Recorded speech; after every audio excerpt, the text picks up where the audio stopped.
good one.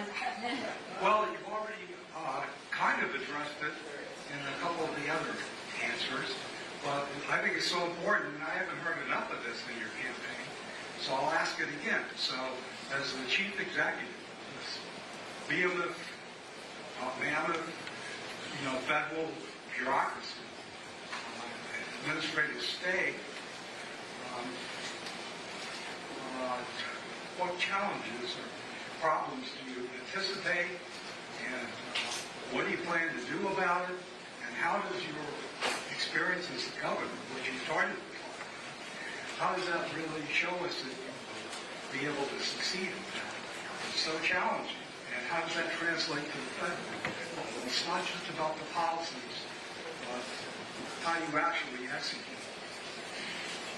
It's a big question, but the answer is simple, right?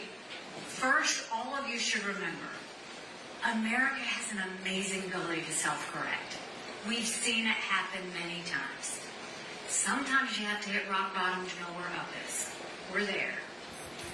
Now we just have to get to work and do it. I have been a 2-term governor that took a double-digit unemployment state and turned it into an economic powerhouse.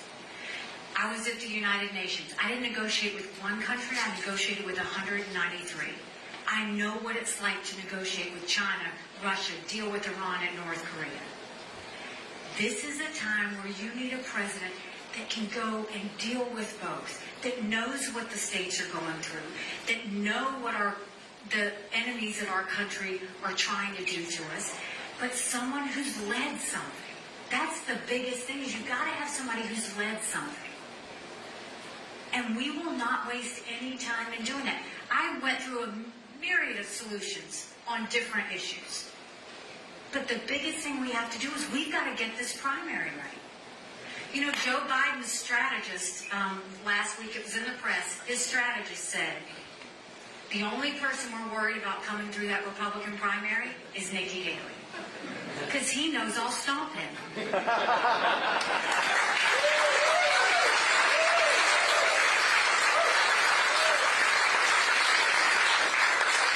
And don't forget, this is not about Joe Biden.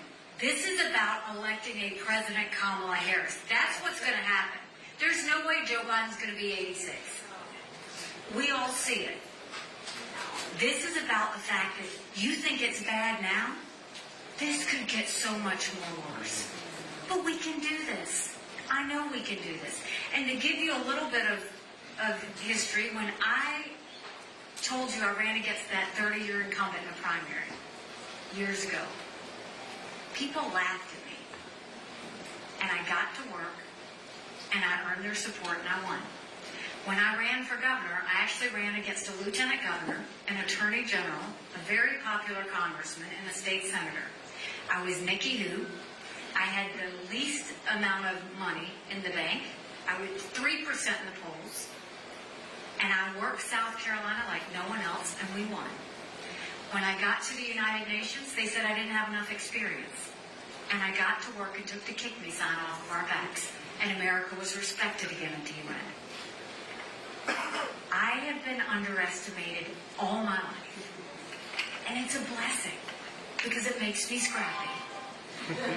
No one's going to outwork me on this. No one's going to outsmart me. We've done over 45 events here in New Hampshire. Get used to this face. Because I'm going to keep on coming back as many times to earn each and every one of your support. You don't see me coming and doing a rally and leaving. You see me going and touching every hand and answering every question and making sure that we get you the comfort you need to know that America's going to be okay, that we can do this. But I will tell you, if you've liked what I've had to say today, go tell 10 people. Tell them to go to NikkiHaley.com. Tell them to volunteer. Tell them to give $5, $10, $25. Tell them to become part of what we're getting ready to do to take America back. And if you don't like what I had to say today,